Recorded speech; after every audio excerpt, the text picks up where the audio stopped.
Bonjour à tous et bienvenue pour un nouvel épisode de notre show Blog by Blog. J'espère que vous avez passé de super fêtes de Noël.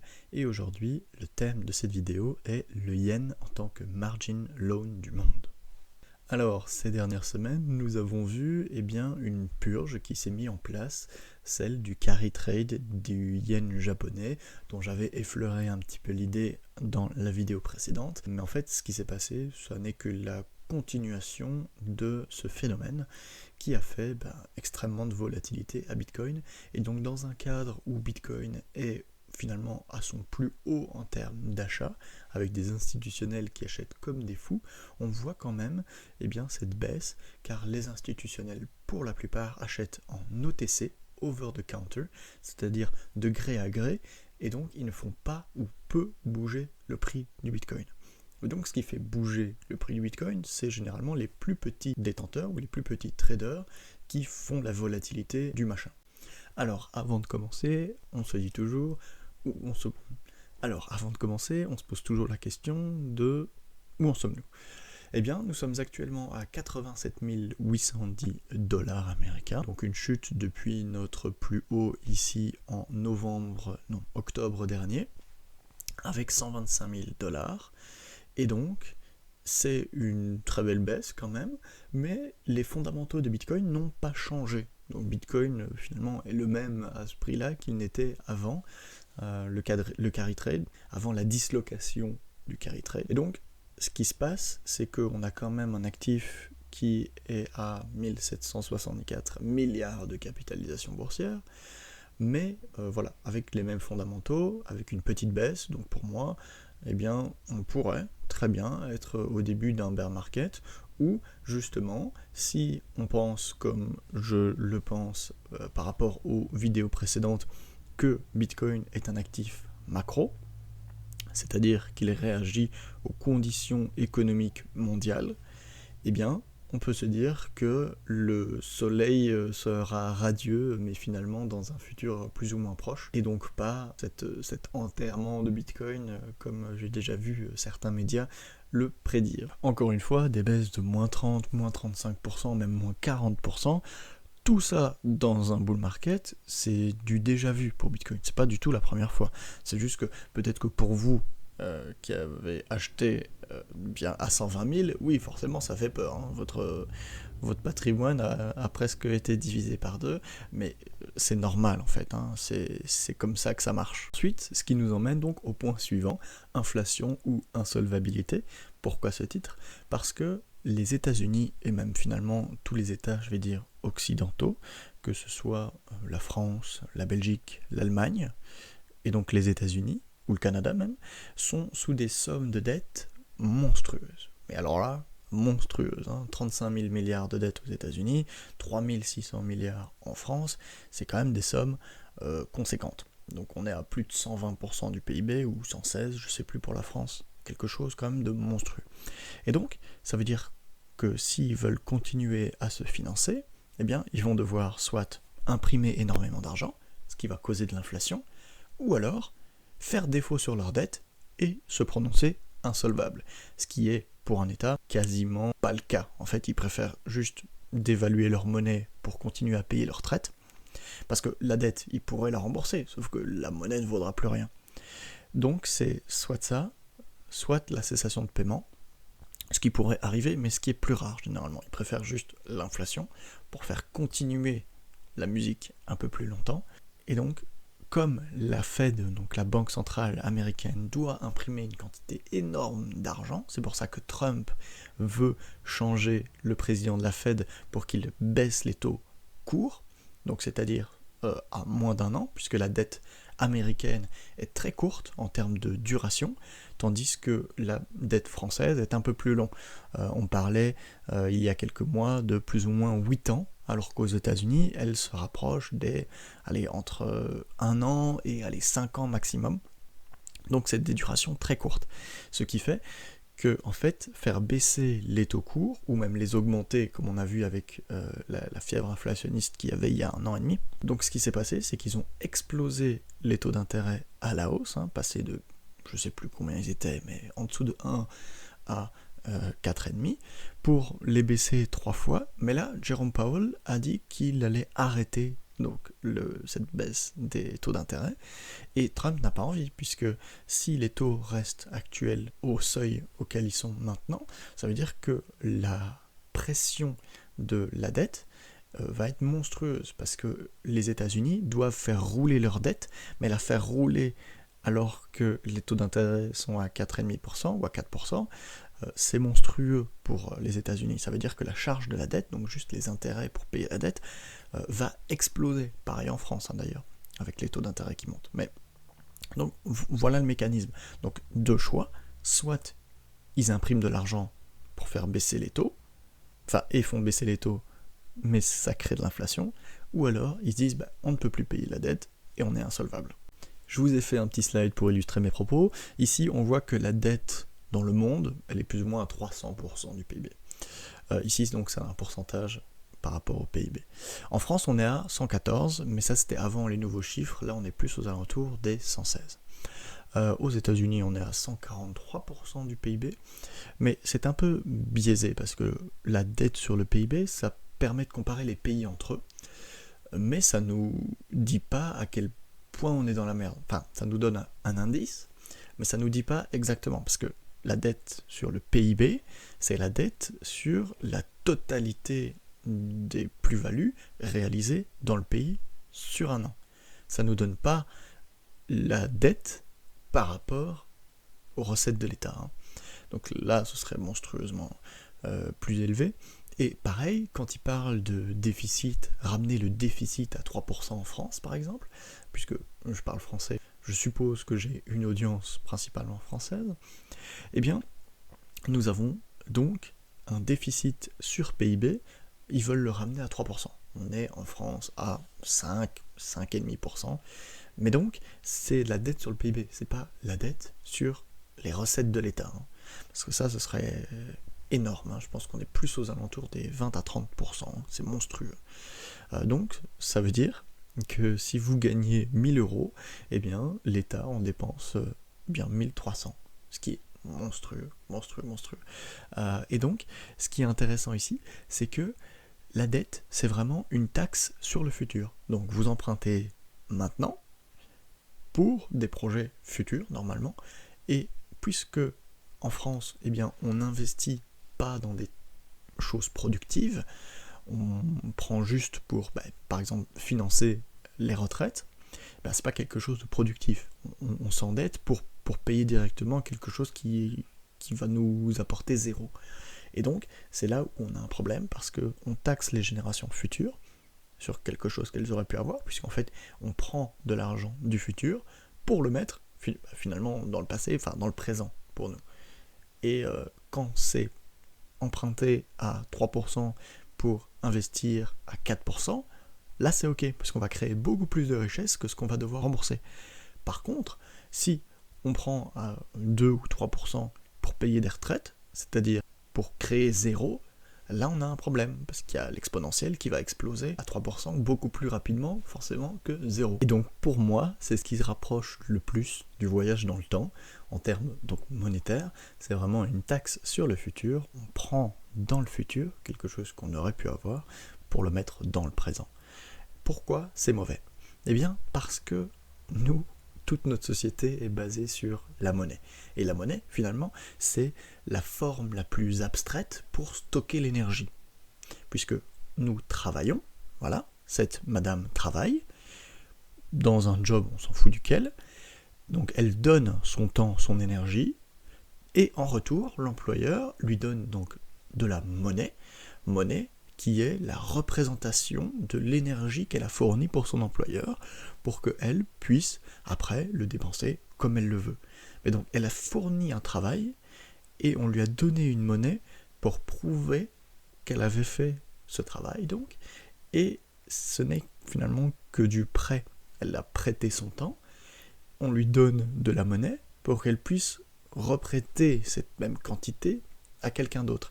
Et ici donc, ce boulanger par exemple fait du travail, puisqu'il fait du pain ou bien des gâteaux, enfin ce que vous voulez, un boulanger quoi, et elle va payer ce boulanger pour le travail effectué Elle va gagner du temps dans le sens où, puisqu'elle a déjà travaillé dans le passé, elle peut, avec ce billet qui représente cette énergie, le donner au boulanger pour le remercier de lui l'énergie qu'il a fournie, en fait.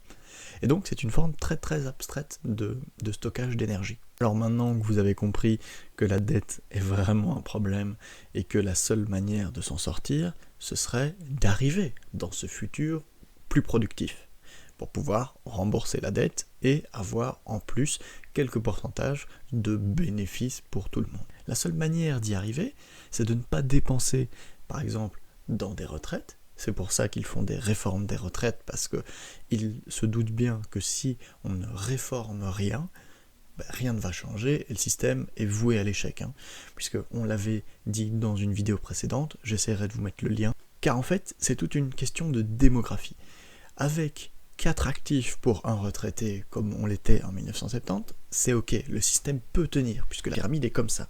Sauf que maintenant, on est à 1,7 actifs pour un retraité. Et donc, ça veut dire qu'il y a beaucoup moins de personnes qui financent une même personne. Et donc, le système lâche. Puisqu'on est, donc, je le rappelle vite fait, en retraite par répartition, c'est-à-dire que les actifs payent pour les retraités d'aujourd'hui, mais les retraités n'ont pas payé pour eux-mêmes, en fait. Et même les actifs actuels ne payent pas pour eux-mêmes, ils payent pour ceux qui sont déjà à la retraite. Et en gros, ils se basaient sur la démographie, donc après le baby-boom et tout ça, pour que ceux qui arrivent, donc la cohorte qui arrive dans le milieu actif du travail après, soient plus nombreuses, ou en tout cas équivalentes, pour pouvoir payer les retraites de cette cohorte précédente qui arrive, elle, à la retraite. Voilà.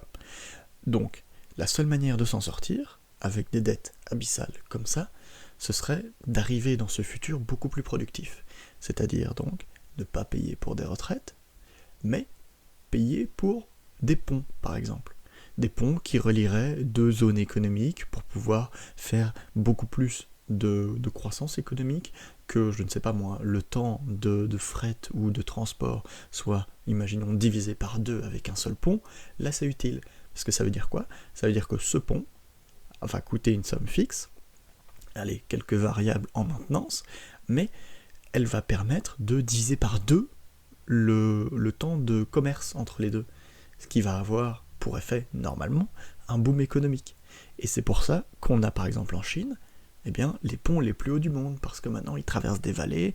En fait, on est tellement devenu capable technologiquement qu'en fait maintenant on peut s'affranchir des énormes vallées, on est capable assez de faire un pont, les plus hauts ponts suspendus du monde. Et ça a pour effet, au lieu de, en Chine par exemple, de devoir faire le tour de la vallée et que ça nous prenne 6 heures, on a un pont, ça nous prend 2 heures, je vous jure que l'activité économique va être plus importante qu'avant. Là, nous étions à l'échelle plus macroéconomique, mais si je descends peut-être pour que vous compreniez mieux, dans la sphère personnelle, s'endetter pour partir en vacances, c'est un no-go. C'est what the fuck, il faut vraiment pas faire ça. Parce que ça représente bien le concept de taxer le futur, c'est que vous empruntez pour votre plaisir maintenant, personnel, mais vous mettez des bâtons dans les roues de votre futur vous, car il va devoir rembourser cette dette coûte que coûte de toute manière.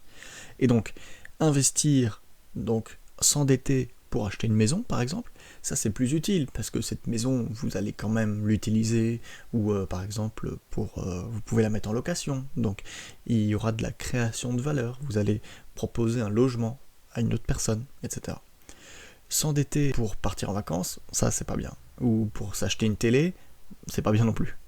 Dernier exemple, dans la sphère professionnelle cette fois-ci, si vous êtes un plombier ou un chauffagiste, s'endetter pour acheter des outils ou s'acheter une voiture, là c'est utile, puisque vous allez normalement créer plus de valeur avec ces outils que ce que ces outils vous ont coûté, et donc finalement les amortir, les rembourser, et puis vous aurez le fruit de cet endettement avec un bonus. Et là mes amis, sous vos yeux ébahis, nous avons ce graphique justement qui montre l'évolution du PIB par rapport à la dette publique.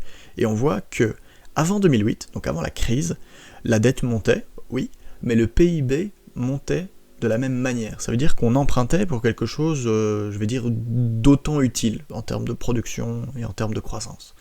À partir de 2008, en fait, on a commencé à emprunter, en tout cas ici c'est la dette publique, donc ce sont la dette des États. Donc les États ont commencé à emprunter beaucoup plus que ce qui était productif en fait. Donc on emprunte énormément. Là on a emprunté, je sais pas moi, c'est quoi, mais 300 milliards pour que finalement le PIB tombe. Ou en tout cas ne croît pas assez vite. Et même si on prend après la crise de l'euro, après donc 2012, etc., on voit que la dette continue d'augmenter, sauf que la croissance du PIB n'a pas du tout la même exponentielle que la croissance de la dette publique. Et arriva ce qui devait arriver en 2020, nous avons eu cette décorrélation où la dette a explosé, le PIB s'est encore ramassé, et depuis, vous voyez que même la dette augmente plus vite que la croissance du PIB. Et donc là, c'est exactement ce que je voulais montrer, c'est on emprunte pour faire même moins. Ici, c'est ça que ça veut dire. Si la dette publique augmente plus vite que la croissance du PIB, ça veut dire que nous empruntons à 2 pour investir à 1 ou à 0. Donc c'est quelque chose qui est factuel, vous le voyez sur ce graphique. Cette dette en pourcentage du PIB nous montre donc, comme je l'ai dit précédemment, que, je fais une petite conclusion, que nous empruntons à, imaginons, 2%, 2,5% pour investir à 1, à 0,5 ou même à 0. Et donc, forcément, ça ne fait qu'augmenter ce pourcentage par rapport au PIB du pays, et donc ce qui mène à la faillite. Donc, si les taux montent, c'est la faillite, puisque les États doivent se refinancer plus cher. Si les taux baissent, on a une inflation qui explose. Donc, ils vont imprimer comme des cochons et faire exploser l'inflation. Et là, pour bien comprendre les incentives, il faut bien remonter finalement aux racines de la chose, qui est la politique. Pourquoi je dis qu'ils vont imprimer comme des cochons et pourquoi j'en suis certain ? Parce que ils vont pas laisser des taux hauts et faire faillite.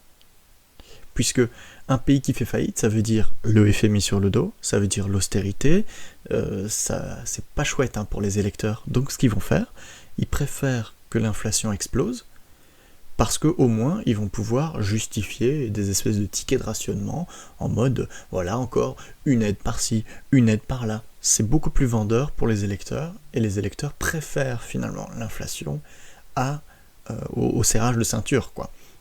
Et là je parle du serrage de ceinture publique, ça veut dire suppression des aides, etc. C'est beaucoup plus vendeur pour se faire réélire de dire je vais vous donner des chèques, que de vous dire le gouvernement va supprimer toutes les aides. Si je reviens quelques secondes sur les États-Unis, nous avons ici ce graphique avec la ligne blanche qui est le money supply, donc M2, la masse monétaire, et en rouge, vous avez ce qu'on appelle la balance sheet de la Fed, de la Banque centrale américaine. Et ce qu'on peut y voir, c'est que justement, il y a eu une divergence, entre la masse monétaire qui n'a continué d'augmenter et la balance sheet de la Banque centrale qui a fait que baisser, puisque depuis le moment où il y avait trop d'inflation, ils ont dit on va arrêter d'acheter des bons du Trésor américain, et donc on va juste soit les vendre, soit les laisser arriver à maturité, et donc au fil du temps forcément ça baisse. Et on voit que depuis quelques mois c'est remonté un petit peu, et même ça stagne. Et puis on sait bien que la Réserve fédérale a annoncé que dès le 1er décembre, donc le début de ce mois-ci, ils allaient commencer à racheter des bons du Trésor, et pas à refaire du quantitative easing, parce que ça, c'est très mal connoté maintenant, parce qu'on sait que ça crée de l'inflation, etc. Mais du coup, ils vont faire la même chose, ils vont juste changer le nom, ils vont juste racheter des bons du Trésor, peut-être d'une manière un peu plus détournée, encore une fois, mais ce sera la même chose, c'est la planche à billets. Donc, 3 choix, soit ils vont sacrifier les détenteurs de bons du Trésor, soit ils vont sacrifier la monnaie avec l'inflation, soit ils vont laisser la Chine tout produire, et c'est pas ce qu'ils veulent, et c'est pour ça qu'ils ont mis des droits de douane énormes, etc., etc. Donc voilà, preuve encore à la pluie, où on voit donc dans ce procès verbal de la dernière du dernier meeting de la Fed où ils expliquent qu'ils vont acheter jusqu'à 40 milliards de bons du trésor américain par mois jusqu'en mai. Donc ça veut dire effectivement qu'ils vont regrossir leur balance sheet et donc la planche à billets. Et donc quantitative easing, c'est quoi ? Eh bien, c'est une méthode monétaire, une politique monétaire, où la banque centrale fait grossir sa balance sheet justement en achetant une quantité importante de bons du trésor du gouvernement en question. Et c'est la même chose avec la BCE, pour maintenir les taux français par rapport aux taux allemands, il y a un petit peu de manipulation à ce niveau-là. Et donc ça, c'était très mal connoté, surtout depuis le Covid-19, le quoi qu'il en coûte, il est bien arrivé de quelque part, c'était l'impression monétaire qui a causé l'inflation d'après, mais au moins qui a sauvé les entreprises. Bon, ça a surtout eu comme effet énormément de fraude, et également de maintenir des entreprises zombies en vie encore un petit peu plus, mais ça, c'est un autre sujet. Ce que j'avais envie de vous dire, c'est qu'on va arriver à un retour du quantitative easing, peut-être pas sous la même forme, mais le résultat sera le même, puisque les États ont quand même besoin de faire rouler leurs dettes, et donc d'imprimer de l'argent.